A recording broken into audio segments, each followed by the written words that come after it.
of Technical Cooperation and Development in New York, USA for several years in 1980s and 1990s. He was Sri Lanka's ambassador and permanent representative to UNA in Vienna and a member of International Atomic Energy Agency Board of Governors. He was a member of Public Service Commission of Sri Lanka. He served as Commonwealth legal expert on treaties and legislation at CALCOM Secretariat in Ghana in South America. He was the executive director of Lakshman Kadiyagama Institute of International Relations in Colombo until recently. He has published many books and articles in journals. This is the brief introduction. I pleasure Dr. Danta Lakshman Mendis to be here.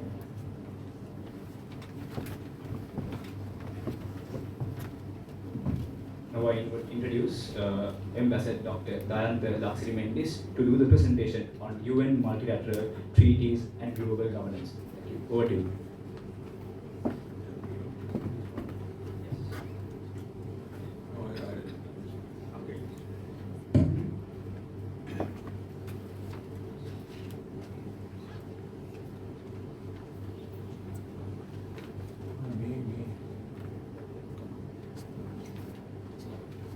Thank you for the kind introduction. Members of the Head Table, President and Ambassador Sohail and Dr. Somasundaram and distinguished guests. It's my pleasure to speak today on UN treaties and global governance. I thought it was a small crowd like last time, but I find there are a lot of students. So I will speak a few words also in Sinhala. I was not informed. Had I done that, I would have been completely in Sinhala. This is an important topic for any study relating to United Nations, UN treaties. Multilateral treaties, they say, are the bones of systems of global public, making it possible for states to move from thought through compromise to solemn commitments. They are the moral fiber and evidence of governments and people pledge their full faith and credit to one another. So that means the United Nations work with member states on the basis of multilateral UN treaties. ඒ කියන්නේ එක්සත් ජාතික සංවිධානය වැඩි කොටම කටයුතු කරන්නේ ජාත්‍යන්තර සම්මුති එක්සත් ජාතික සම්මුති යටතේ තිබෙන නීති අසුරෙන් තමයි මේ නීති පිළිපදින්න ඕනේ. UN is the catalyst for many multilateral treaties. They have created binding international rules relating to peace, security, trade, commerce, human rights, international humanitarian law, protection of the environment, transnational organized crime, cybercrime, intellectual property rights, international waters, law of the sea, air transport, traffic, illicit drug, nuclear non-proliferation, money laundering, and many topics. And they have all impact on all states which have become state parties to these treaties. So the treaty regimes are very important. Shikshan වශයෙන් උනා වැදගත් තමයි මේ සම්මුති ගැන හොඳ අධ්‍යයනයක් කරන්න ඕනේ. ඒකවල තමයි එක්සත් ජාතීන්ගේ සංවිධානයේ සමග අවස්ථාවක් ලැබුණ විට ඉංග්‍රීසි භාෂාවත් එක්ක ඒකට බැඳෙන්න පුළුවන්. නොයෙකුත් ආයත තියෙනවා මේ ශික්ෂණ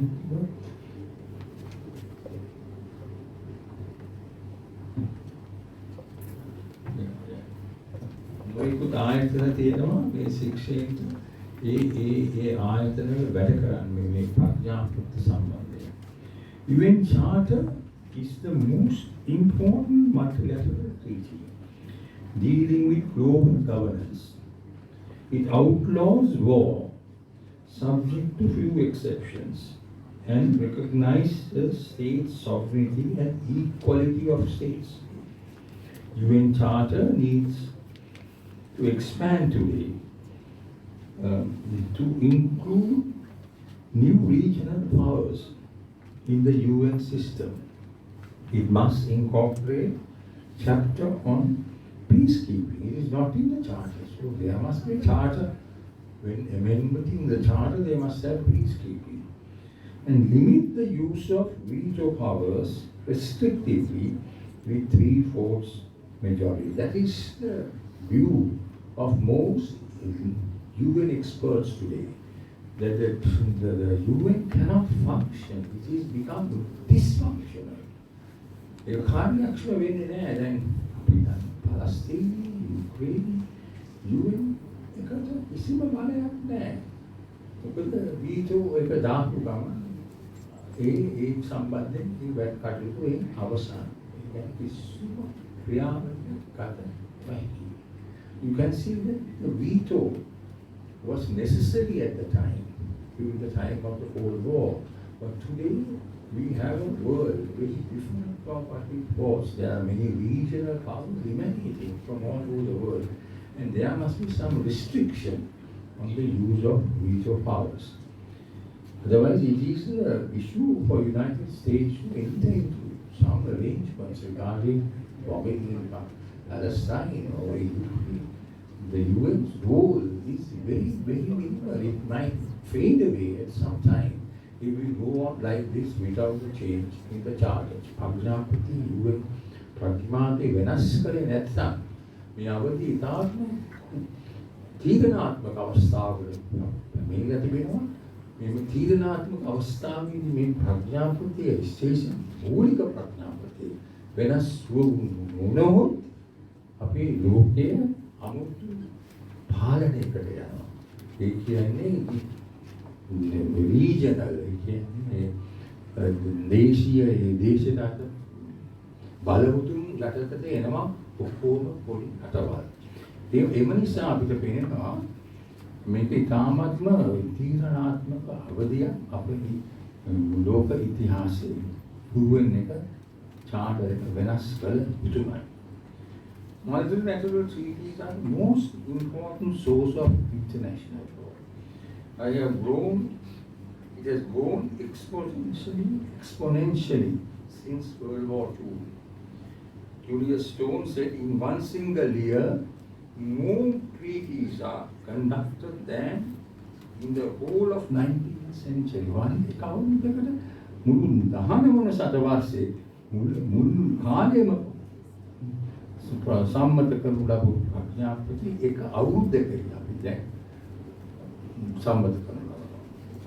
ප්‍රොෆෙසර් ක්ලයිව් ලැරින් වැඩ විශේෂයෙන්ම කේම්බ්‍රිජ් විශ්වවිද්‍යාලයේ හිටපු ඉතාම වැදගත් නීති මහාචාර්යවරයෙක් මේ නීති ප්‍රඥාපති ගැන කෙනෙක් කියලා තියෙනවා. අද අපි අන්තර්ජාතික නීතිය අන්තර්ජාතික සම්බන්ධතා ගැන අපි අපි මේ අධ්‍යයන කරන විට අපිට ඒ ගැන කිසිම අවධානයක් නැත්නම් හොඳ දැනුමක් ලැබිය නොහැකි. අපි මේ ප්‍රඥාපති නැත්නම් මේ සම්මුති පිළිබඳව හොඳ බුද්ධියක් නැත්නම් ඒ කියන්නේ අද අපිට පාඩම් කරන්න බෑ මේ සම්මුති නැතුව. මේ සම්මුති තමයි පාලනය කරන්නේ නොයෙකුත් රටවල් සහ නොයෙකුත් ඒවා නොයෙක් විද ඒවා තීරණාත්මක නැත්නම් වචනේ පරිසම්පත අර්ථයෙන්ම අනුගමනය කරන්නේ නැහැ. ඒක තමයි තියෙන ලෝක අර්බුදය. Taman ඕන විදිහට වැඩ කරනවා. අර ලෝක පාලනය කියන එකක් ශීඝ්‍රම අඩුවීමෙන් පවතිනවා. ඒක තමයි ප්‍රවණතාවය අද ලෝකයේ. Multilateral treaty is a generic term.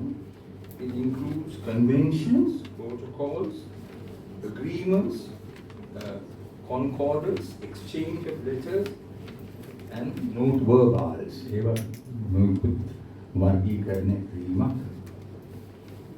Regional economic organizations like EC, EU, CARICOM, ASEAN, ECOWAS, ඒවා වුණා කරන්නේ multilateral treaties. ඒ වුණාගේ දේශය ගුණ පාලනය කරනවා මේ මගින්. මේ පාලනය මගින් ඒ වුණ දේශය පාලනය කරත් ඒවා මුළු ලෝකෙම බලපාන්නේ නැහැ. ඒ රීජන් එකට විතරයි ඒ ප්‍රදේශෙ බලපාන්නේ. එතකොට අපි මේ ප්‍රඥාපති අපි දේශීය නීති වශයෙන් හරි පරිවර්තනය කළ යුතුයි. ඒක කරලා නැහැ වාක් රටවල. අපේ රටේ ඉතාමත්ම දුබල ලෙස මෙම ප්‍රඥාපති සම්මුති පරිවර්තනය කළ නැහැ. මේක නීති. ඒක තමයි අපි හැමතිස්සෙම ගැටෙන්නේ. ලෝක බලවතුන් අතර ගැටීමක් තිබෙනවා. ඒ ගැටීම මුල්ම වෙන්නේ අපේ ඒ පරිවර්තනයේ නිසියාකාර නොකිරීමයි. ඉතින් අපි මේ කවදද බලන්න ඕනේ මේ ප්‍රඥාපති පටන් ගත්තේ ලෝක ඉතිහාසයේ. The birth of multilateral treaties dates back to 1815 concept of Europe in Vienna, that is in Vienna, conference in Europe. In Vienna, almost all European states, whether big or small, met for the first time to determine the future of Europe after the disastrous Napoleonic Wars. The former US Secretary General, Dr. Henry Kissinger, wrote his doctoral dissertation on the 1815 concept or the conference and observed the importance of multilateral. ඒ ඔක්කොම රටවල් එකතු වෙලා ගත්ත decision එක multilateral relations and diplomacy. It was the first time diplomatic engagement by all states. In his book illustrated the relevance of Vienna spirit, give and take, that you must give and take when you are drafting multilateral treaties as an indispensable requirement for the negotiation and conclusion of these multilateral treaties. ඒ සම්මුති හදන විට හැම රටකම අවස්ථාව දිය යුතුයි. ඒක පළමු වතාවට ඇතුළේ ලෝකේ මේ වියනා සම්මුතියෙන් පස්සේ ඒක ඉතාම වැදගත් අවස්ථාවක්, සංදිස්ථානයක්. ලෝක ඉතිහාසයේ අපේ diplomatic history අන්නකොට. Drafting of multilateral treaties, ඒ කියන්නේ අපි මේ multilateral කියන්නේ ප්‍රඥාපති is an indispensable tool for global governance. My topic is multilateral treaties and global governance. It's an indispensable tool for global governance. In the negotiation and conclusion of these treaties, states must compromise with other states to arrive at a consensus. They must compromise, give and take. Wiener Blut, which is called Wiener Blut in German, is to give and take. It's a very important idea. They want to punish, they came to punish Napoleon. At the end of the day, they decided not to punish Napoleon for the destruction done to Europe. He defeated many countries, destroyed completely European continent in 1815, before 1815. But they decided not to punish France, because if you punish France, they will get annoyed and they will not deal with them in the same way as before. So they jettisoned the view that punishment will not create problems. They now apply this to Palestine, apply this to Ukraine.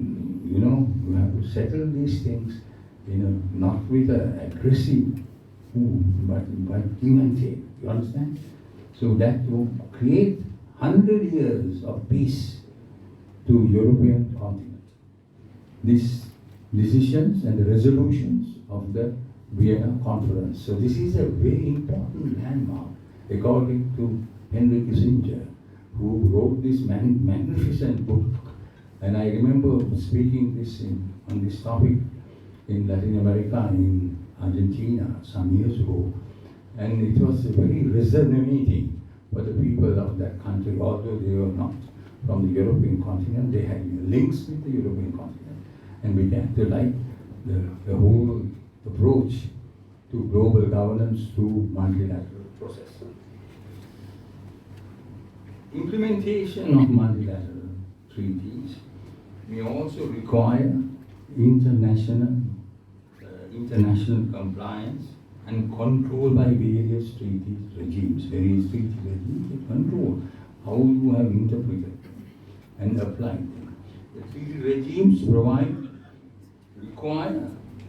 require submission of reports. We have to send reports how we implement the SDGs.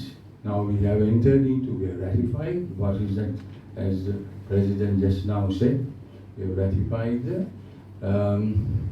Climate Change Convention, Paris Agreement, 2015, Paris Agreement, and we have to submit reports, what we are doing, how much we are curtailing on greenhouse gases. So these are very important matters that we have continued writing these reports.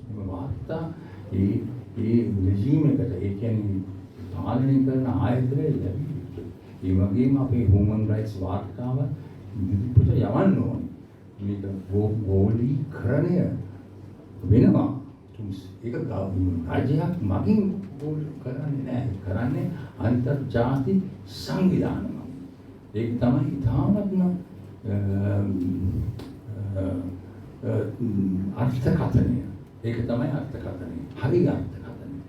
නිවැරදි අර්ථකථනය යන වාක්‍යයක් අපි ගොනු විදිහට අපි වැක් කරනවා. ඒක එහෙම කරන්න ගියාම තමයි අර ඔළුව බිම වැටෙන්නේ. ඉතින් අපි සාමාන්‍ය වශයෙන් මේ ප්‍රශ්න දෙන දෘෂ්ටි කෝණයකින් හොඳ දෘෂ්ටි කෝණයකින් බලනවා අපි ඒවා ඒ රීති සම්මත කරලා ඒව හැකියපමණ දුරට හැකියතාම දුරට ක්‍රියාත්මක කරන්න නිර්මත් විය යුතුයි. ඒක තමයි සෑම දේශපාලනයකින් සෑම ආණ්ඩුවකම විදේශ ප්‍රතිපත්තිය විය යුත්තේ.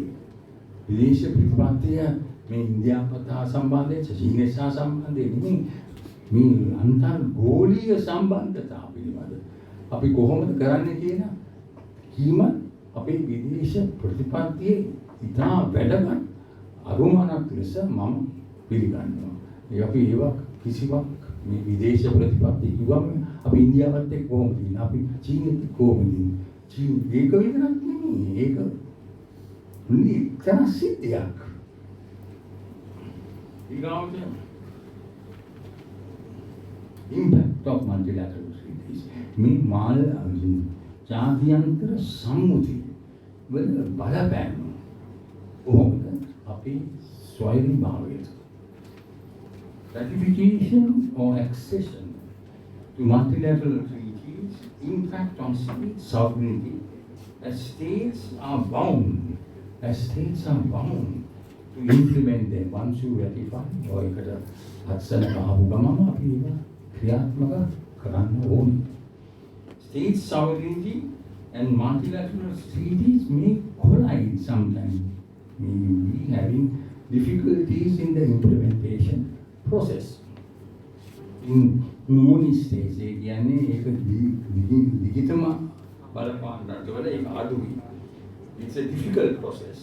President Obama was unable to obtain the consent of the Senate to ratify the United Nations Convention. Although he was a powerful president, he couldn't get the consent of the US Senate. Likewise, Woodrow Wilson in 1919 could not ratify the League of Nations. That shows that in America it's very difficult to get ratification. අපි නිකන් ඉහිලා මේවා අක්ෂර දාලා එනවා. කිසිම වගකීමක් නැහැ මේ රටේ. ඕන එකකට අක්ෂර ගහලා එනවා. ගිහිලා කෝට් එක ගහලා ගිහිලා අක්ෂර ගහලා මේ ජාතියට අවශ්‍ය නැද්ද මොනවද ඩිස්කෂන් එකක් නැහැ. අපි දන්නේ නැහැ අක්ෂර ගහලා ඇවිල්ලා ඉතින් ඊට පස්සේ තමයි දන්නේ. ඒ රටවල ඒක මේ පාර්ලිමේන්තුවේ ඒගොල්ලන්ගේ කොම්ප්ලෙක්ස් එකේ විශාල ශබ්ද නගලා මේකට අස්සම ගහන්නේ. දැන් මේක තමයි තියෙන අන්තිම නරක ක්‍රියාවලියක් ලංකාවේ. අපි තාම දන්නේ චීන රටයක් එක ගහපු අස්සම පෝට් සිටි එක. කවුද ඔයාලද? මම දන්නේ නැහැ තාම. කවුද දන්නේ? කවුද දැකලා තියෙනවද? නෑ තාම නෑ. තාම නෑ. ඉතින් මෙහෙම ගියම අපේ රටේ පාලන ක්‍රමේ විශාල අනුපාඩු වෙනවා. ඒක ගන්න ගියාම දෙන්නේ නෑ. ඒක අහංගගෙන ඉන්නවා කවුරු හරි. කොහොමද මේ රට පාලනය කරන්නේ? විවෘතව ඒ රටවල ඒ ක්‍රියාවලිය සම්පූර්ණයෙන්ම වෙනස්. ඊම මොනවද? රටවල මේ දුර්වලින් පවතින තවම අපේ රටවල ඉස්සරහට ගිහිල්ලා තිබෙනවා. දැන් අප්‍රිකානු රටවල කීපයකම වැඩ කර සියරා ලියෝනේ, නැමිබියා, ඊගාවට මේ නයිරෝබි, ඒ කියන්නේ කෙනියා. දැන් මම හිතන්නේ දැන් මොම්බාසා වැඩකට ඒ කියන්නේ කෙනියාවල තියෙන රටක් එකෙන් මේ අප්‍රිකාවේ නීති ප්‍රඥාපති වෙල තමයි ඒ ශීර්ෂය. ඉතින් ඒක කියන්නේ මම විශේෂඥයෙක් වශයෙන් උන් පිළිගන්න නිසා. ඒක සුමානයක් එන සුමාන යනවා. සුමාන එකමාරකට. ඒකේ ඔක්කොම අප්‍රිකානු විශේෂඥයින් එහෙම සම්මන්ත්‍රණයට සහභාගී වෙනවා. කොහොමද කරන්නේ? કોઈ විදියටද ඒ රෙජිස්ට්‍රේෂන් එකේ රිසර්වේෂන්ස් දාන්නේ? ඒ ඔක්කොම සකල දැනුමක් තිබිය යුතුයි. ඒ එක්ස්පීරියන්ස් එකකුත් තියෙන්න නැතුව ඒ වැඩක් බාර ගන්නත් බෑ. ඒ වෙන කතා කරන්නත් බෑ. ඉංග්‍රීසි භාෂාවෙන්. ඒ කියන්නේ සිංහල භාෂාවෙන් පමණ ඉංග්‍රීසි භාෂාව දැනගන්න. ඉංග්‍රීසි භාෂාව තමයි අපේ මේ අන්තර්ජාතික කටයුතු නිර්මාණ අපි මූලික අඩිතාලම. ඒක දැක්කත් ගන්න නැත්නම් මොනවද කරන්න බෑ. ප්‍රංශ භාෂාවත් පොඩ්ඩක් දන්නවනම් හොඳයි. ජර්මන් භාෂාවක් දන්නවනම් හොඳයි. නමුත් අරක තමයි අපේ කඩුව. ඒකෙන් තමයි අපි දිනන්නේ. මොකද මේ රටේ ඒක තිබුණා මොකද? මම ඉඳගෙන ගන්න කාලේ. දැන් ඒක අඩු වෙලා තියෙනවා. නමුත් අයිම දිනුවේදී පවතිනවා. එතකොට මේ රැටිෆිකේෂන් අපේ පොලිස් රටවල ඒ රැටිෆිකේෂන් පමණ ඒ ජාතියෙන් අපේ රටේ ඇතුළතේ ක්‍රියාත්මක වන්නේ. It has to be transformed into national legislation. In transforming of this legislation, there are many techniques which have to be learned on the job. You can't learn without doing it. You can't read the textbooks. So that was my job for 10 years in the Caribbean, transformation of treaties into national legislation, and I have developed my own techniques which have been internationally accepted today in many countries. Although it may not be accepted in Sri Lanka, it is accepted by all Caribbean countries, the techniques of transforming a treaty into national legislation. So these techniques are very, very important, and it is learned through by doing numerous treaty transformations. And these are direct methods, there are indirect methods. The direct method is to put the treaty in a schedule and give the force of law. Indirect method is take the main provisions and redraft them according to the style of the piece of legislation, and then make references to the treaty in case of doubt that the treaty may be looked by the judiciary in the implementation process. It's a very vast subject on which I have